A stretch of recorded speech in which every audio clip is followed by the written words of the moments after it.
কুয়াকাটায় আমি বসবাস করি আর সাগর পাড়ে গিয়ে যদি আমি ইফতার না করি আর যদি ভ্লগ না বানাই তাহলে কি এটা হয় বলেন? না, একদমই হয় না।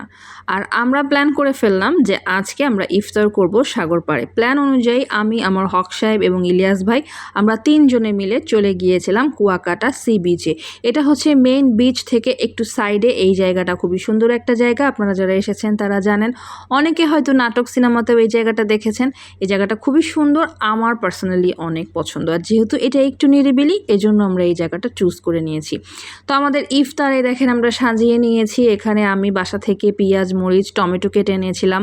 এরপরে ছোলা বুট নিয়ে আসা হয়েছে, সেটা কাচের বাটিতে। এটা ইলিয়াস ভাই নিয়ে এসেছে। একটা কিউট ছোট মাস্টার্ড অয়েলের বোতলও কিনে নেওয়া হয়েছে, কারণ আমরা মুড়ি মাখাবো। কাঁচের গ্লাসও কিন্তু আছে এবং স্টিলের বড় বোলের মধ্যে মুড়ি মাখানো হবে।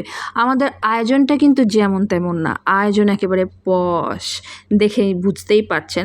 আর আপনাদেরকে বলবো, যদিও রমজান শেষ হয়ে যাচ্ছে, তারপরও এই ইফতার করে ইফতারের ওয়েস্টেজগুলো, ওয়ান টাইম প্লেট, গ্লাস, এগুলো আপনারা যে এখানে সেখানে ছড়িয়ে রাখেন বিচের পাড়ে অথবা নদীর পাড়ে, এই কাজগুলো নেক্সট ইয়ার থেকে আর করবেন না। আপনার নিজের দেশ, নিজের জায়গা নিজেদেরকেই পরিষ্কার রাখতে হবে। নির্দিষ্ট জায়গায় গিয়ে ময়লা ফেলবেন। আর এই যে আমাদের ইলিয়াস ভাই হচ্ছে যে কোনো কিছু মাখানোর ওস্তাদ। আম মাখানোর ভিডিও এর আগে আমি আপনাদের সাথে শেয়ার করেছিলাম। আম মাখানো বলেন, যে কোনো রকমের ভর্তা বানানো বলেন, আর মুড়ি মাখানো, ওফ, দেখতেই তো পাচ্ছেন। এখন ভয়েস ওভার দিতে যে আমার আবার লোভ হচ্ছে। আর এই দেখেন, ছেলেরা দুজনে মিলে কাজ করছে আর আমি কিন্তু কিচ্ছু করছি না। এই হচ্ছে তার প্রমাণ। আমি জাস্ট বসে বসে ন্যাচারের বিউটিটা এনজয় করছি, সানসেট এনজয় করছি, সাগরের শব্দ শুনছি, আর ওরা সব রেডি করছে। আর কথা বলতে বলতে দেখেন একদম রেডি হয়ে গেছে।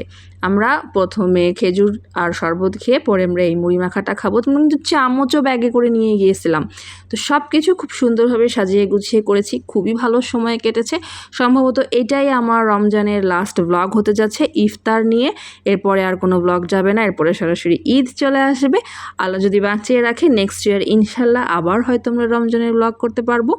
কেমন লাগলো এই ভিডিওটা জানাতে ভুলবেন না। সাগর পাড়ে ইফতার করার কিন্তু মজাই আলাদা। নেক্সট ইয়ার ইনশাল্লাহ আপনাদের সাথে আবার দেখা হবে রমজানে। ভিডিও কেমন লাগলো জানাতে ভুলবেন না। ভালো লাগলে একটা কমেন্ট করতে ভুলবেন না। টাটা।